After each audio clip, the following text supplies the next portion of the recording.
5 magkakaanak po ang nasawi matapos mabagsakan ng puno ang kanilang bahay sa Pitogo, Quezon sa kasagsagan ng pananalasa ng Bagyong Ramil. Balitang hatid ni JP Soriano. Ang kandilang itinirik na ito ang nagsisilbing paalala na minsang namuhay rito ang 5 magkakaanak na sa isang iglap ay namatay matapos mabagsakan ng puno ang kanilang bahay sa kasagsagan ng Bagyong Ramil dito sa barangay Kawayanin sa Pitogo, Quezon Province. Ang tanging nakaligtas sa pamilya, ang 17 anyos na binatilyong si Richard, hindi niya tunay na pangalan.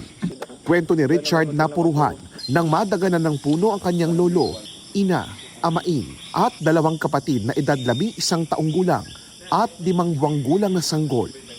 Bago raw mag-alas 6 ng umaga nitong linggo, biglang lumakas ang hangin at ulan. May 2 pong bugsong malakas na hangin.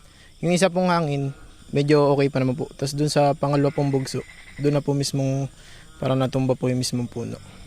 Ayon kay Richard at sa investigasyon ng pulisya, ang punong bumagsak ay dati na ring umanong sinubukang sunugin ng kanyang amain dahil alanganin na ang pwesto at pinangangambang makadisgrasya kapag may bagyo. Hindi raw ito natapos at inabutan na rin sila ng Bagyong Ramil. Wala pong nakaisip na lumikas. Hindi din po naisip na gano'n nga po, mangyayaring gano'n. Sa gitna ng ulan at hangin, dali-daling humingi ng saklolo si Richard at sinuong ang bagyo papunta sa mga kapitbahay. Nang dumating ang mga rescuer, wala na ang pamilya ni Richard. Una po yung mama ko, kasi lagi po kaming tsaka magbe-birthday po ako ngayong 31 na wala po silang lahat.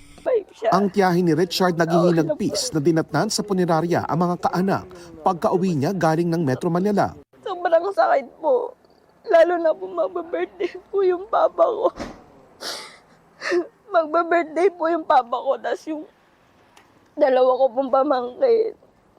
JP Soriano, nagbabalita para sa GMA Integrated News.